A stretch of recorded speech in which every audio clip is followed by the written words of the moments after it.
ये क्या हाल बना रखा है बेटा? तुम इस घर की छोटी बहू हो, कोई नौकरानी नहीं। अपने आप को आईने में देखा है तुमने? वॉकर पर चलकर तुम सारे काम निपटा रही हो। विनय जी ने अचरज कर बोला। पापा, अपने घर का काम करने से कोई नौकरानी नहीं हो जाता। मेरा ससुराल संयुक्त परिवार है।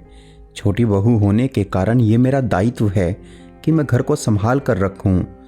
जब से पाँव में चोट लगी है तब से वैसे ही जेठानी जी और सासू माँ को मेरी मदद करनी पड़ती है।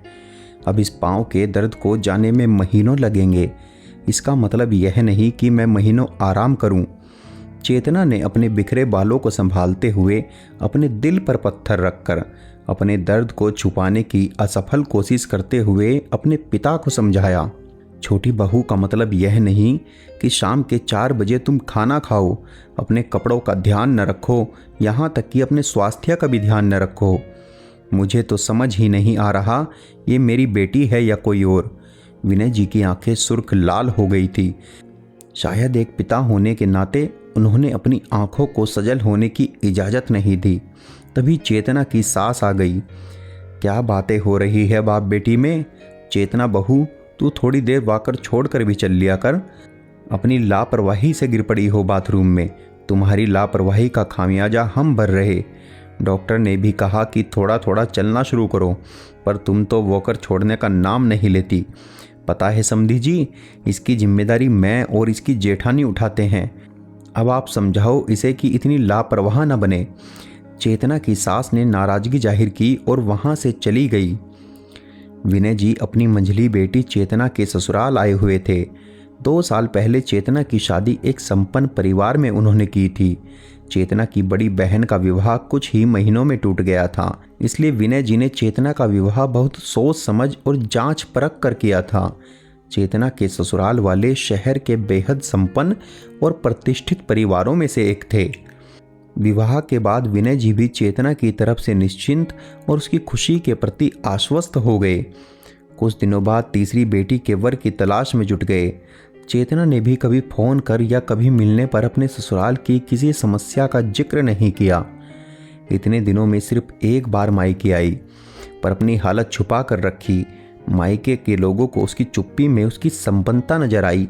आज विनय जी तीसरी बेटी के रिश्ते के सिलसिले में चेतना के शहर किसी लड़के से मुलाकात करने आए थे। शहर आने के बाद वह चेतना से मिलने उसे बिन बताए उसके ससुराल पहुंच गए। वहां पहुंचकर वह चेतना को पहचान नहीं पाए। पाँव में गरम पट्टी बंधी अस्त व्यस्त चेतना वाकर के सहारे खड़ी होकर रसोई में कुछ बना रही थी।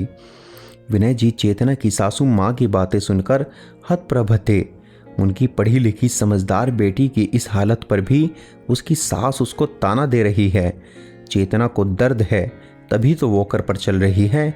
बाथरूम में गिरना एक दुर्घटना है, न कि लापरवाही। बेटा, डॉक्टर ने तुम्हें आराम करने को कहा है ना? और जब रसोई तुम संभाल रही हो तो किस काम की बात तुम्हारी सासू माँ कर रही, जिसे उन्हें और तुम्हारी जेठानी जी को करना होता है? विनय जी ने चेतना के सिर पर हाथ रखकर बोला। डॉक्टर ने मुझे बेड रेस्ट बोला है पापा, पर सासू माँ मुझे आराम करने नहीं देती। मेरी जेठानी और सासू माँ अपना खुद का काम खुद कर रही हैं, क्योंकि मैं उनका काम करने में असमर्थ हूँ। ज़्यादा देर खड़े होने से मेरा दर्द बढ़ जाता है।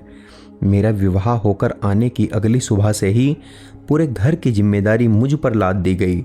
नौकर को हटा दिया गया और कहा गया कि मुझे कौन सा नौकर की आदत है। मैं छोटी बहू नहीं, इस घर की 24 घंटे की काम वाली बनकर आई। मुझे हर बात पर छोटे परिवार से होने का ताना दिया जाता है। चेतना अपने पिता के आगे ज़्यादा देर कठोर न बन पाई। उसका धैर्य टूट गया और उसने सच्चाई बता दी। बेटी के दर्द से विनय जी भी रो पड़े और बोले, एक बार बताया तो होता बेटा कि तुम्हारी ये हालत है। मैं तो तुम्हारी संपन्नता से खुश था। अगर मैं शहर में नहीं आता तो तुम्हारी इस हालत के बारे में नहीं जान पाता। मुझे अफसोस है कि हमारा दामाद भी तुम्हारी हालत से वाकिफ नहीं। पापा वह जानबूझकर अनाड़ी बने रहते हैं। फैमिली बिजनेस में मेरे ससुर और मेरे जेठ जी का ज़्यादा योगदान है। सारा कारोबार बना बनाया उन्हें मिला है, इसलिए वह सभी के हाथों की कठपुतली बने हैं। मेरी भी वही स्थिति बना रखी है। चेतना बोली। बेटा, घर का काम करना, सभी का ख्याल रखना कोई बुरी बात नहीं, लेकिन खुद बीमार होकर स्वस्थ व्यक्ति का ख्याल रखना और अपना ख्याल न रखना तो दब्बूपन है। इतनी बड़ी बात तूने हमें क्यों नहीं बताई? ये तो घरेलू हिंसा है, विनय जी ने दुख से कहा। पापा, दीदी के तलाक के बाद आपने उसके टूटे रिश्ते की वजह दीदी को बताया। उसकी हर बातों को आपने गलत ठहराया। आपने जानने की कोशिश नहीं की कि उसने जीजू से रिश्ता क्यों तोड़ा। जब मेरी शादी होने वाली थी तो मुझे भी आपने और माँ ने सिर्फ रिश्ते को निभाने का ज्ञान दिया। कभी यह नहीं बताया कि मुझे गलत के खिलाफ आवाज़ उठानी चाहिए। मुझे अभी भी याद है, विदाई के वक्त भी आपने यही कहा था, तेरा घर बसना चाहिए, तेरी दीदी की तरह तू वापस नहीं आना, वरना तेरे पापा यह सदमा बर्दाश्त नहीं कर पाएगा। मैंने भी अपनी ज़िंदगी के दुखों को अपनी किस्मत मान लिया, चेतना ने दबी आवाज़ में विनय जी के गले लगकर कहा। विनय जी ग्लानि और पश्चाताप से पिघल गए। उन्हें अफसोस होने लगा। काश वह अपनी बेटी को सही गलत चुनने की शिक्षा देते। काश वह अपनी बड़ी बेटी की तलाक की वजह अपनी बेटी को नहीं मानते। काश काश उसे सुनते। काश। क्या हुआ समधी जी, आप चाय नहीं पिए क्या? चीनी विनी डाली है कि नहीं आपकी बेटी ने? आजकल खोई खोई सी रहती है। चेतना की सास फिर से ताने मारने लगी। समधन जी, मेरी बेटी अपने सूजे पांव लेकर काम कर रही है, वह भी वॉकर पर। क्या यह आपको दिखा ही नहीं देता? घर के नौकर चाकर कहाँ गए? जब चेतना का रिश्ता लाया था तो आपने कहा था कि घर में नौकर चाकर भरे हैं, कहाँ गए सब के सब? विनय जी चिल्ला पड़े। उनकी आवाज़ से घर के और भी सदस्य बाहर आ गए। विनय जी ने रौद्र रूप धारण कर लिया था। आप लड़की के पिता होकर इतनी तेज आवाज़ में कैसे बोल सकते हैं? ये हमारा घर है, आपका कबाड़ खाना नहीं। चेतना की सास बोली। आपकी बहू उसी कब्र खाने में वापस जा रही है। मुझे आज इसकी हालत का पता लगा। आप लोगों की मानवता कहाँ चली गई? डॉक्टर ने इसे बेड रेस्ट बोला और आप लोग इसे वॉकर देकर काम करवा रहे हैं।